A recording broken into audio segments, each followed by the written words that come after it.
करते हैं। और अभी मुझे लगता है आपदा को लेकर बैठक चल रही है। हमें प्रधानमंत्री जी के दौरे से बहुत ज्यादा आशा है। हालांकि काफी समय बीत चुका है। जो मंडी में त्रासदी हुई उसके बाद पूरे प्रदेश में हुई।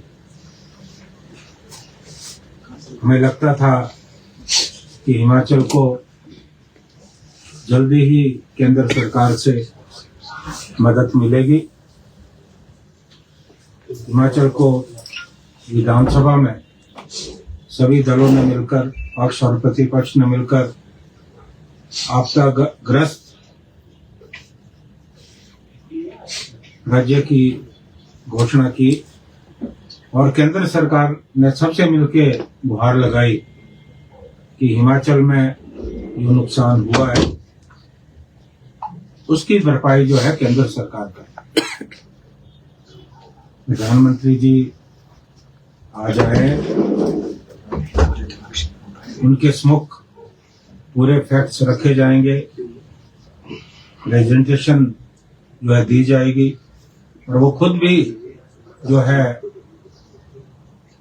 हवाई मार्ग से सर्वेक्षण करेंगे। हमें पूरी उम्मीद है कि हिमाचल को मदद होगी, क्योंकि 2023 के बाद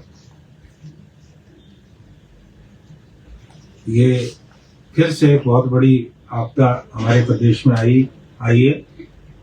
अभी तो हम 2023 से निकलने का प्रयास कर रहे थे कि ये आपदा जो है फिर से हिमाचल की जो हमारी इकोनॉमी है, हमारी आर्थिक व्यवस्था है,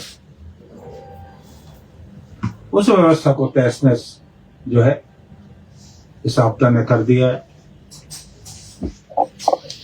अभी मैं अपने क्षेत्र की बात करूं, मैं पिछले 5 दिनों से अपने क्षेत्र का व्यापक दौरा करके पिछले कल शिमला पहुंचा। अभी मुझे फिर से जाना है। स्थिति बहुत विकट,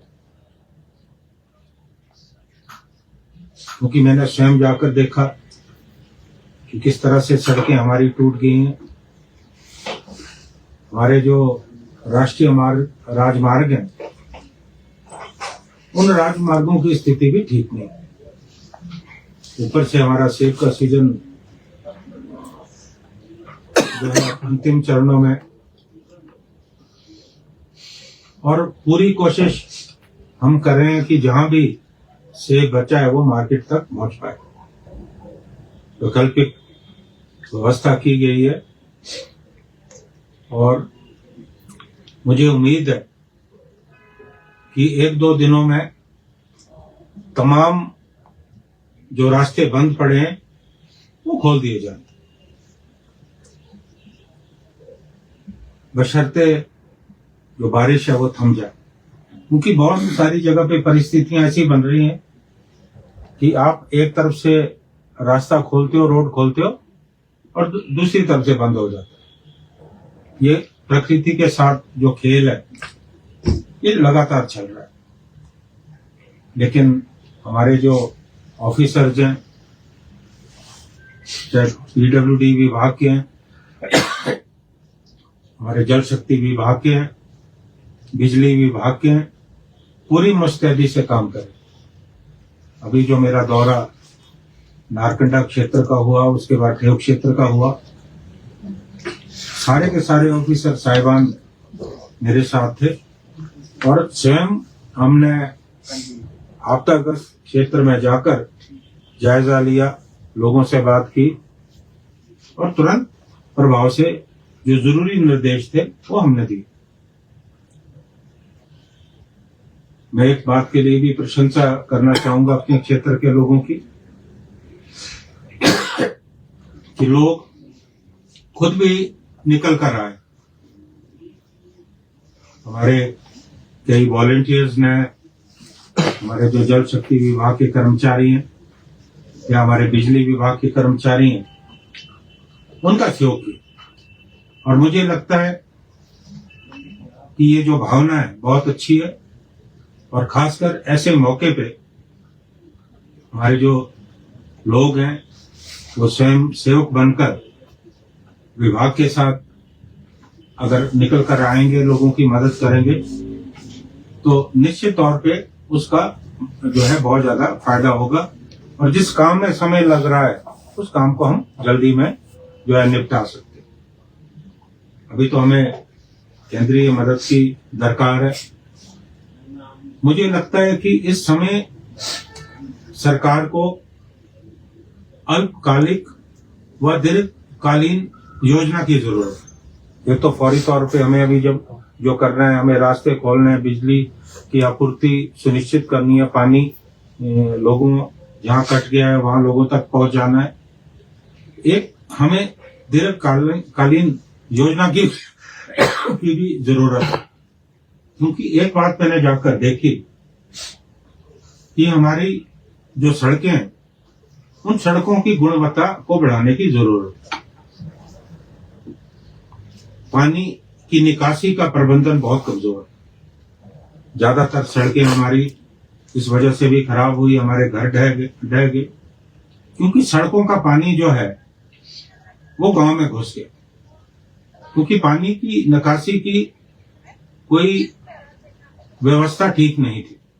इस तरफ जोर देने की जरूरत है, और नियम और कानून है लेकिन वो लागू नहीं है कि जिस तरह से हमें नदियों से दूर हटकर मकान बनाने चाहिए, उस पर भी हमें ध्यान देने की जरूरत है।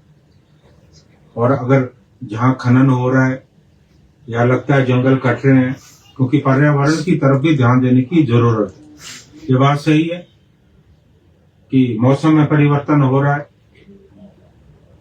ग्लोबल वार्मिंग की वजह से भी मौसम बदल रहा है, और लगता है कि जो हालात 2023 में हुए, अभी हुए, आने वाले समय में हमें लगभग हर वर्ष इन्हीं परिस्थितियों का सामना करना पड़ेगा।